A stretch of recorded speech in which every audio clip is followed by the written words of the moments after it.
one of the fascinating things I found out that this teacher was telling me was they like to take children when they're 5, 6, 7 years old because their brains are capable of being manipulated.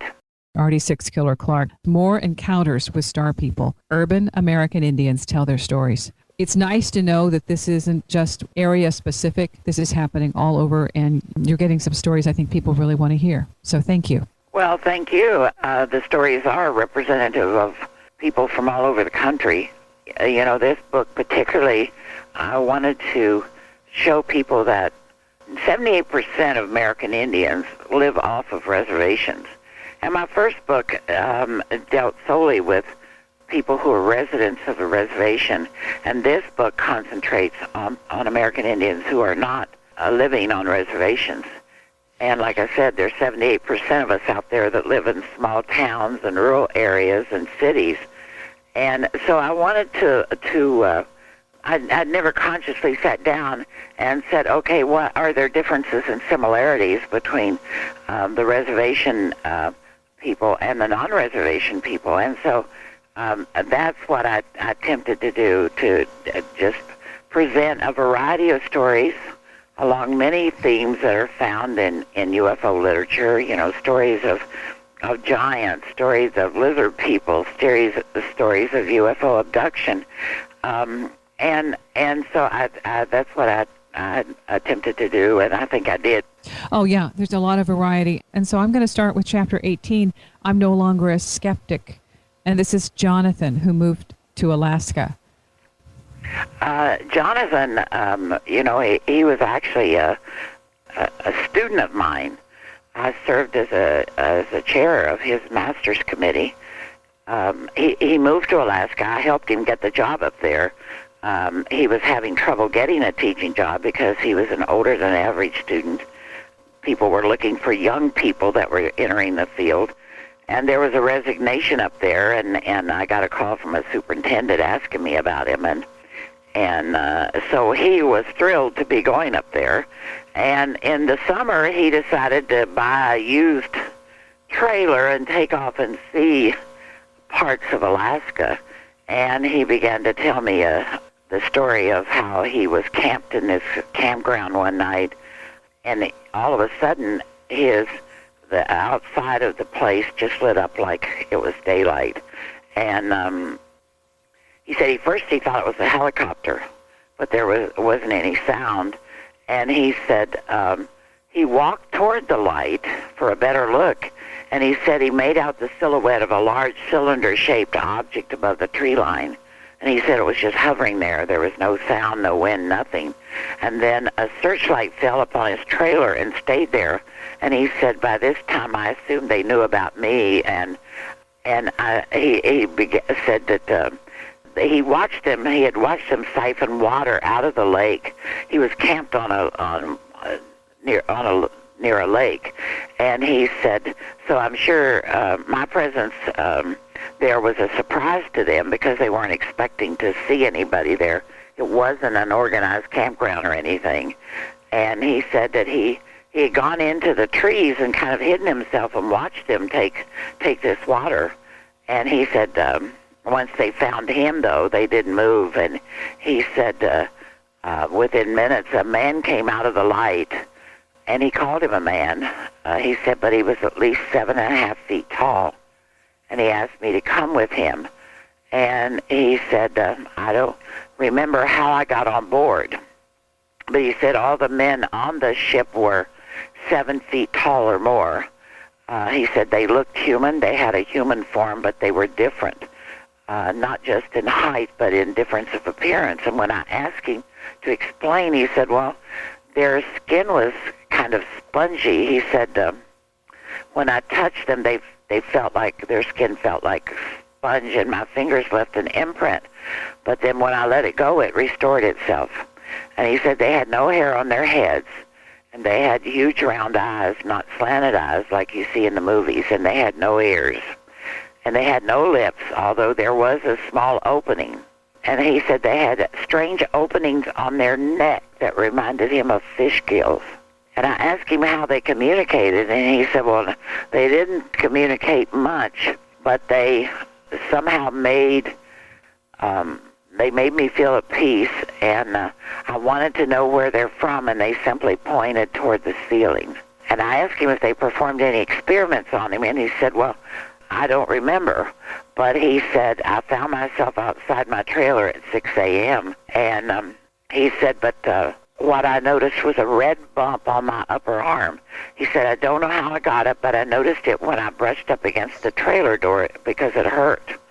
And then he took off his shirt, and he showed me the red bump. It was almost like a boil. He said, this is the place this bump appeared, and it's gone down some, but the imprint is still there. And he said, I never believed in all this stuff. I just thought it was nonsense, and people were making up stories. But he said, the truth of the matter is, I'm no longer a skeptic. I'm a believer.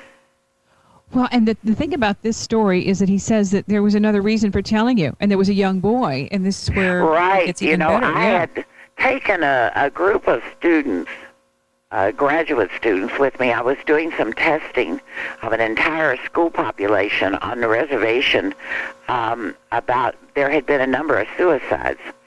And what we were looking at were to discover if there were any suicidal tendencies. And I had trained a group of graduate students to go with me, and we were interviewing each student individually.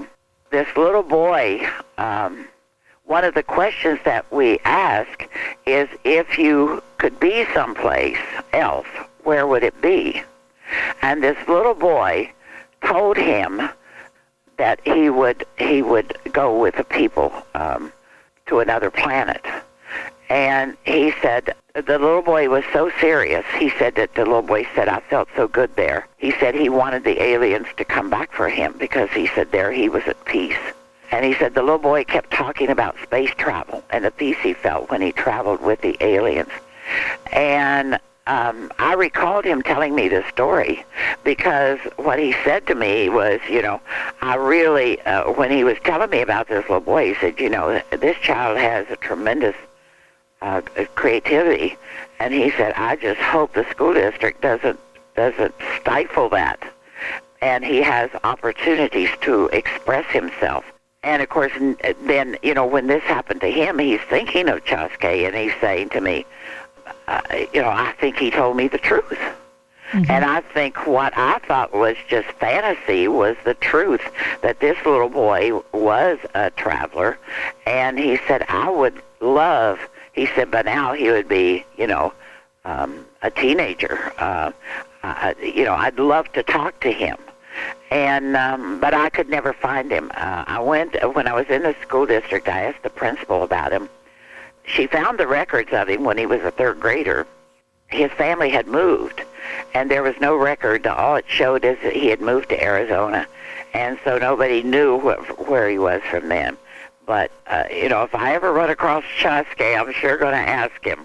I mean, it's an amazing story, Yes. Yeah, and that was, that's why I wanted to start with that. I'm no longer a skeptic. There's another story in there where a young woman that you keep track of, the woman who's afraid, the woman and her daughter. The daughter has been abducted or is supposedly going with other young women to possibly repopulate another planet. She was a woman I had worked with over the years and who knew her. And she had grown up on a reservation. She was working as a social worker in an Indian social program in Phoenix. And when I met her, I was giving a speech at a women's group on my book, Sisters in the Blood. And I had an elder across the table ask me if I was still collecting UFO stories. And when I told her yes, I was, she said, I want you to meet someone.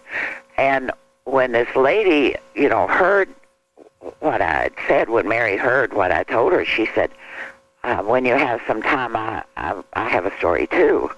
Well, when I went to her office to meet her for lunch, and she said, I'm going to tell you a story, and I don't think you're going to believe it. I wouldn't believe it myself if somebody told it to me, but I swear to you, she said, it's true. Ardy Sixkiller Clarke. Sixkiller.com is the website. Wendy's Coffee House, KCMO Talk Radio. The next thing I know, I'm on board a spacecraft, and I don't know how I got there. She has her daughter with her, and she says, but there's voices telling me that she doesn't belong to me. And she says, I keep saying that, this isn't true, that she belongs to me. More encounters with star people. Urban American Indians tell their stories. She said, I'm going to tell you a story, and I don't think you're going to believe it. I wouldn't believe it myself if somebody told it to me, but I swear to you, she said, it's true. She said, it has consumed me since my daughter, Sherry, was an infant. And so she goes on and she talks about how 12 years ago, she and her daughter lived on the outskirts of the city, and her husband had built a house for them in a small rural development outside Phoenix. And she said, nothing pretentious, just a small house for the three of us. Her husband was killed before their daughter was born by a drunk driver. And so she said, all of her friends wanted her to move into town and everything, but she wouldn't do it because her husband had built this house. And she said, one evening when I was driving home, she said it was winter, and I had to stop and pick up dinner and Sherry from a Montessori school. And she said at the time she was only 2 years old. And she said, I was on the road headed home when I saw a stationary light up ahead near the highway. And she said, it was low to the ground, but for some reason I got in my head that it was a plane from the air base. And she said, then as I got closer, I realized it wasn't a plane because this light was motionless. And she said, it never occurred to me that it was a UFO. And she said, I'm driving along, and suddenly this blinding light disappeared, but at the same time my headlights went out, the dashboard lights faded, and the car stopped. She said, fortunately, I was able to guide the car to the side of the road before the headlights went out. And she said, I got out of the car, I unstrapped Sherry from the car seat and decided to walk home because I was no more than a mile from the house. And she said, the night was very clear, the moon was bright, and I figured I could make it on my own. And I said, but at this point, do you know there's a UFO? And she says, no, I just think I'm having a streak of bad luck, and I've got to get this baby home. So she said, I decided that instead of walking down the highway, I would cut through the neighbor's field. She said, I thought I would cut a quarter of a mile off of my walk. And she said that all of a sudden, a light searched the ground around her, and when it fell upon them, it stopped. And she said, the next thing I know, I'm on board a spacecraft, and I don't know how I got there. She has her daughter with her, and she says, but there's voices telling me that she doesn't belong to me. And she says, I keep saying that, this isn't true, that she belongs to me. And I said, well, did you see anybody? Did you see anything? She said, only fleeting glimpses, nothing more. She said, they returned me to Earth and placed me in front of my door with Sherry in my arms. And she said, and you aren't going to believe this, my car, it was parked in the driveway. And she says, I know this sounds impossible, but it's true. And she said, they told me, eventually they ended up telling her that they were going to take Sherry, that Sherry did not belong to her. And she said that they indicated to her that because she had been unable to have children, she and her husband had been trying for quite some time, that they had intervened and they had helped her get pregnant with her daughter. And even though her husband was the biological father, they had also implanted in Sherry, a part of their DNA. And she said that they told her that when Sherry reached a certain age, they were going to take her. And she said, I wouldn't be able to live without my baby. Sherry is all I have. And so I kept in touch with her over the next few years. And the last time I saw her, I had gone there, and she had told me that Sherry had already met with other girls. Sherry was 16, she said. When I told her I was coming to Phoenix the following week, I could have sworn she thought my visit was an inconvenience because we had always been, we had developed a close friendship. When I get there, she's lost all this weight because supposedly the star people told her to. She bounced around the kitchen like a teenager, and she poured me a glass of wine, and then she said, I'm going to miss wine. And I said, what do you mean? And she says, well, they said I can go too. And I said, what do you mean? And she said, well, 4 months ago they told me to prepare myself. And she said, I had to give up all meat. I could only eat vegetables and fruit because that's what they have. And she said, we're going, there'll be no meat. We will live on fruits and vegetables. And she told me that it was an experiment, that the planet was being inhabited by females.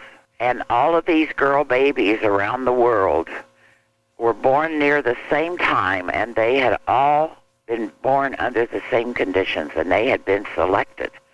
But what they had discovered is that the mothers were so distressed, and the children were so distressed of leaving their mothers, they gave the mothers the option of going with them. And if there was a grandmother and no other relatives, the grandmother could also go. And she told me that she was preparing to leave. She had already signed over her home to a nonprofit agency there that helped Indian girls. And she said, I'm leaving. And she said, and don't ask me if you can come and see me go, because I'll be gone. And when I went back there a couple of months later, she wasn't there. I looked for her. I stayed in contact with her for over 2 months, and then after that, her phone was no longer in service. When I went back to Phoenix, I went to her old office. They said, no, she quit, and we don't know where she went. I contacted people throughout the area, even went to Pearl, who was her mother, her reservation, and asked in the village where she lived if they knew where she was. Nobody, and I have never been able to find her. Yeah, she had a daughter, and then her mother. So that would be the three of them all went. Right. See, that's just mind-boggling. I know, but I do believe she was. It's the truth. What happened to her? Well, there was also a reason they didn't take the boys. I thought that was fascinating too. They wanted to see if a planet inhabited by women would be non-aggressive and that people could get along, and felt that women were just as capable of running a society as men. And she said, I said, well, how are they going to perpetuate this? And she said, well, the babies will be born. You don't need a man for babies to be born. And I said, well, what if baby boys are born? She said, they have the method to make sure that no baby boys are born. Yeah. And this is science fiction. I mean, this is, you can read a science fiction story about that. But that's what I thought was so fascinating, because there's another story in your book when you're talking about masters of deception. Right. And this is a different story, but when, this is a story that this woman was given about her daughter, and her daughter seemed to express no fear. She was looking forward to it. She was on board. Oh, yeah. I mean, her daughter had already met with other girls who were in similar situations, and was willing to make that journey, and apparently had been prepared for it, because they indicated that they had done something to this child that was in her womb, even though she was the mother, and her husband was the father, but they had within her womb made it possible for her to have this child to begin with, and then had part of their being into this fetus. Okay, and these are the stories that people really find very, I guess, they're so out of our realm of experience that when you're asking someone to say, yes, they're here, they're conducting all sorts of different kinds of research, and then they're preparing people. Don't we miss people when they're gone? This is like they fall through the cracks, and all of a sudden it's like they never existed, or they did, and they're lost. How does this happen? Well, if you think of how many missing people there are every year in this country, what is it, something like 20,000, or I don't know, it's an astronomical number. I used to know what that number was, but I think they say that out of the 100,000 people that go missing, 50% of them you can chalk up to either being murdered or committing suicide or or runaways or something of that nature, but the other 50%, they have no idea what happened to them.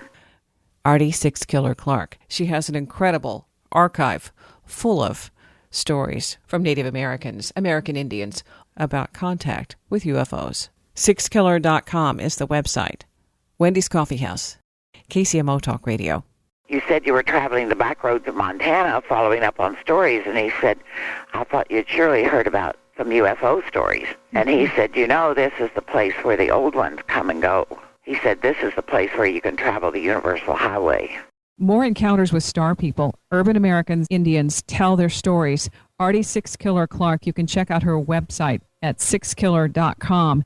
You had me hook, line, and sinker. What was this like meeting Tom? I had heard about this place from a Blackfeet graduate student of mine who told me there's a place called Writing on the Stone in Alberta, Canada. It's a provincial park, actually, now. There are pictographs and petroglyphs of Native people past that are both ceremonial and biographical in nature on rocks in this park. And he said that the unique thing about it is known there is a portal there where you can step into another time or another place. And he said that there are many accounts of people who have done that. I decided one day that I had never been up there, and I was going to go. I mean, if this is in my back door, why not go check it out? The scenery as you're making that drive up toward Alberta is just magnificent. At one point, I pulled off the road, and I walked several feet off the highway to take some photographs. And as I was taking a photograph of an Indian paintbrush, it's a flower, a voice said to me, my grandmother used to collect those flowers. He said, she put them in salads. And he said, but you can only eat the flowers because the roots and the leaves are toxic. And I turned around, and there stood this very tall, broad-shouldered, muscular man. He had two long black braids that hung down his middle of his chest. And I was fairly shocked. I wasn't expecting anybody to be there, and I told him so, and I said, you know, he said, well, I'm camping here. He says, my pickup is over there. He said, you're welcome, you know, to stay and join me. He offered me a cup of coffee, and eventually I did agree to stay and visit with him. And as he began to talk, I started to walk away. I told him where I was going and what I was doing, and he said, there are not very many people who travel this way, he said, and so I seldom ever see people. As I started to leave, he asked me if I believed in UFOs, which just stopped me dead in my tracks. And I said, well, why are you asking that? And he said, well, you said you were traveling the back roads of Montana following up on stories. And he said, I thought you'd surely heard about some UFO stories. And he said, you know, this is the place where the old ones come and go. He said, this is the place where you can travel the Universal Highway. Well, of course, you know, I had to find out what the Universal Highway was. And, yeah, I did too. And so I actually ended up camping out with, you know, at his campsite. He was turned out to be probably one of the gentlest souls I've ever met, and then one of the nicest men I've ever met.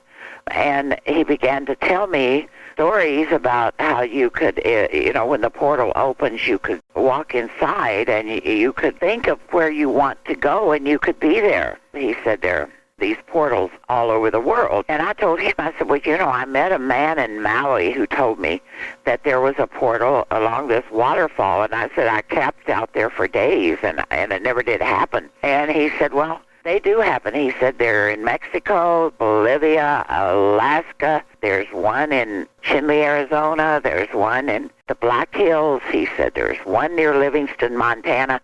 And he started going through all this, and he said, in fact, he had learned about this from his grandfather. But he said his first experience had been as an adult was when he was in Iraq. His platoon, or whatever it is, was sent into this city because they had heard that Saddam was hiding out in this particular city.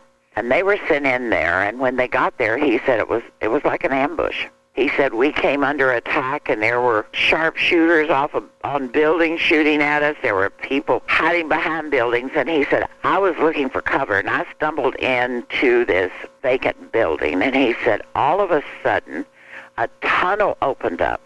an entity appeared there and welcomed me to follow him. And I went down this long tunnel, and there was a spacecraft, and I was offered the opportunity to go with them. And when I told them that I couldn't go because that would be desertion, and that I owed it to my fellow soldiers to stay with them and to try to help them, they couldn't understand that kind of loyalty.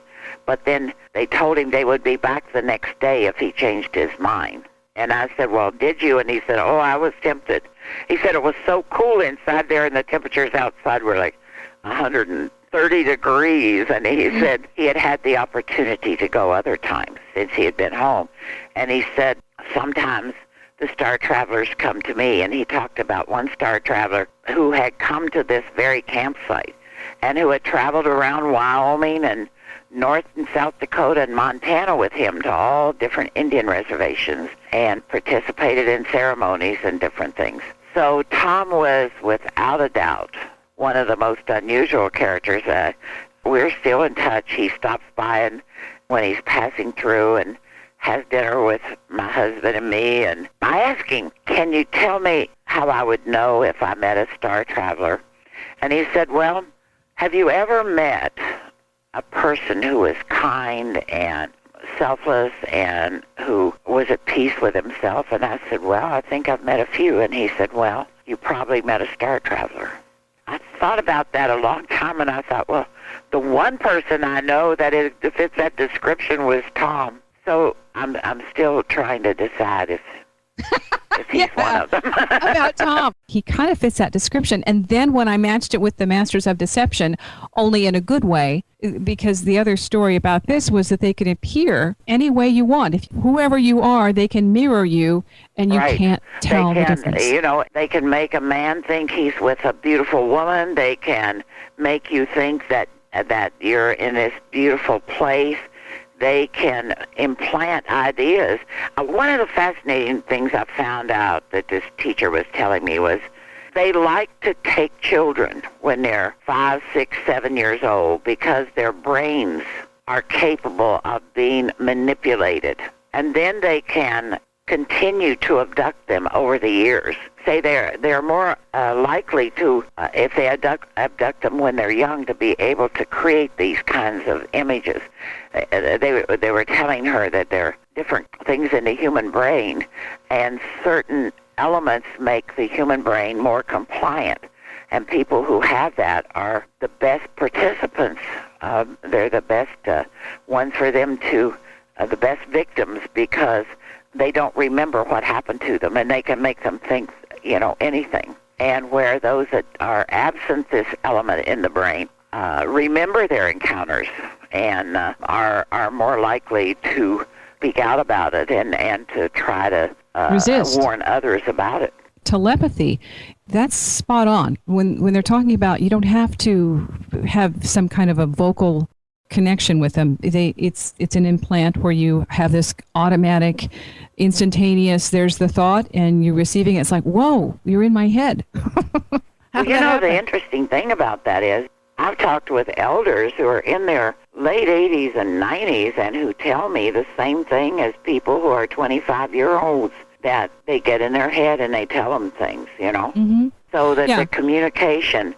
And then I had an interview with a man who claimed that he had fathered 6 alien children and had met them and had been on the planet of their mother, and who said only children who were hybrids could speak. Only children who had either an Earth mother or an Earth father could speak. That the aliens themselves could not speak. More encounters with star people. Ardy Sixkiller Clarke. Sixkiller.com is the website. Wendy's Coffee House, KCMO Talk Radio.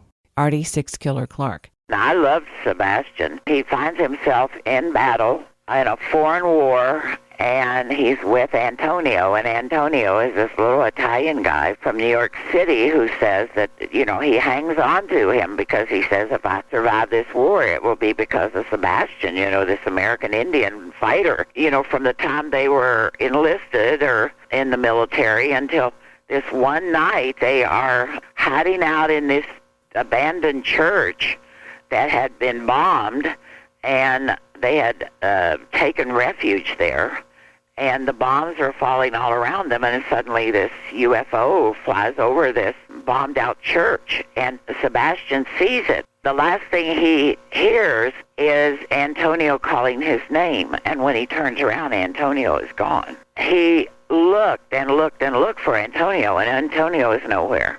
He gets back home. He's going to the reservation, and he is himself abducted. And he says the aliens told him they had taken Antonio, that Antonio was taken because he would never have survived the war. And they knew he would. And so they took Antonio because they knew his fate, and that he was with them and had been with them, and he was safe. And it was only then that he was able to reconcile his feelings, because all this time he was feeling that he had let Antonio down. Mm-hmm. And it's so funny because he said that when they kidnapped him, they took him in his little old pickup that he had bought when he got out of the army.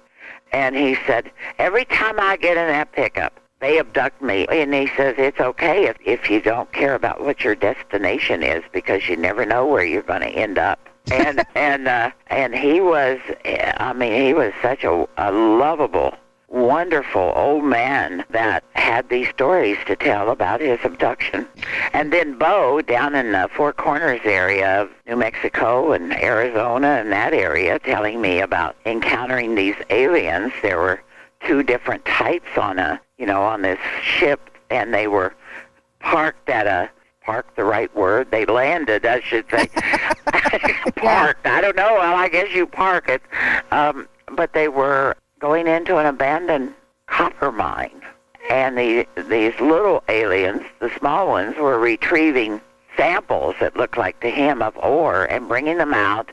And the tall ones were examining them and going through them, and then they would discard the ones they didn't want, and they would keep the ones they did want. So he saw that as a very threatening event and felt that if they're wanting our resources.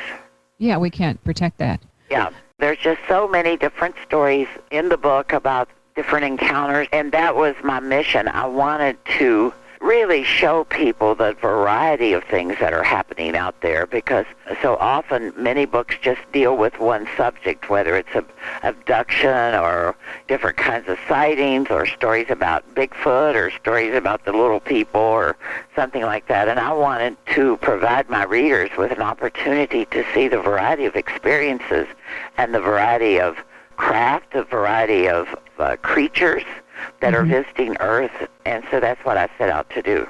I think you've done that. And I'm probably sure that there's more stories you didn't have enough room to put in this book. Oh, yes. Yay. There's so many. There's so many stories. The interesting thing of it is, I've gotten such a reputation of collecting these stories that, I'll have people approach me. The first thing they'll say to me is, I'm not Indian, but I got a story to tell. And I'll say, okay, well, let's go someplace where we can talk. And I've collected so many stories, literally a couple hundred stories from people who are non-Indian, and they're very similar in nature. At least the theme is similar in nature. And I'm just amazed at the number of people who do have encounters. Right after my first book came out, I was at a barbecue, and there were 10 people there. And out of the 10 people, 6 of them spoke about having encounters. 2 were medical doctors. One was a geologist. He traveled the world looking for oil, and he had 3 experiences in South America. One was a retired school teacher from Colorado. There were a couple of graduate students, and then my next-door neighbor. And out of the 10 people there, that's 60%. And all of these people were basically strangers, We had this little community gathering, my neighbor and I, just welcoming new people into their summer houses and invited these people over. And this was the makeup of this group. If that's happening to that many people, and most people just keep it a secret. There's more people talking about it now, which is why I love talking with you, because it gets the word out and it gets people to be at least more acclimatized to this kind of conversation and knowing that they're not as weird as they think they might be. That's right. You look at almost all of the people that I talk to have never ever told these stories. They've kept it a secret. I was on Coast to Coast, and George Norrie and I was talking about this, and when I got off the phone, I was just bombarded with emails from people telling me that they had had an experience that had never told anyone. I had probably a dozen people that went into extensive details about what happened to them. There's your next book.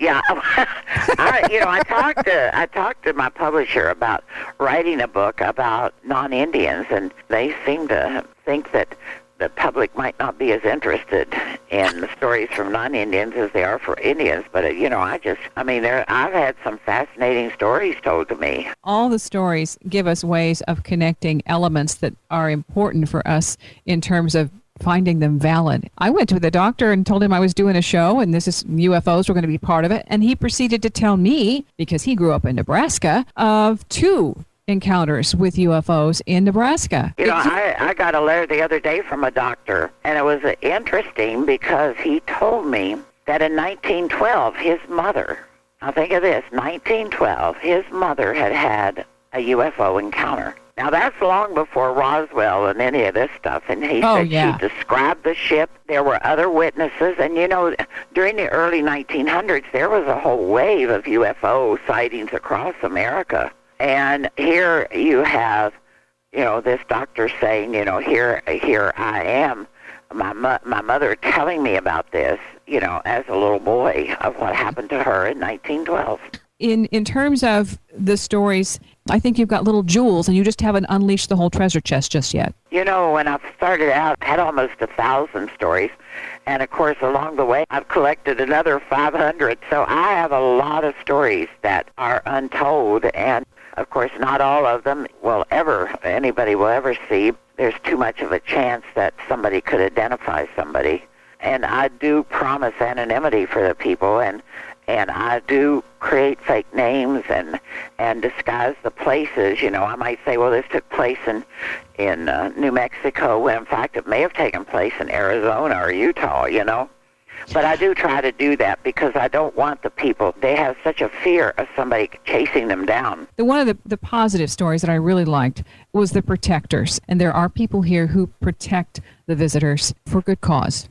This family has been doing this for well over a century. They live in a very remote area, and the grandfather protected them and allowed them to come onto his land to rest, to get water. The same thing with his father and now him, and then he's passing that tradition on to his nephew because he says that we have that responsibility. If you found one of those portals, would you go through it? Oh, I would. In a minute. Would you? I don't know, because I thought, how would I get back? Then I would trust, if I were with Tom, he'd get me back. Yeah, I trust Tom, too. Tom is our guy. I don't know if I go in it by myself, but I probably would.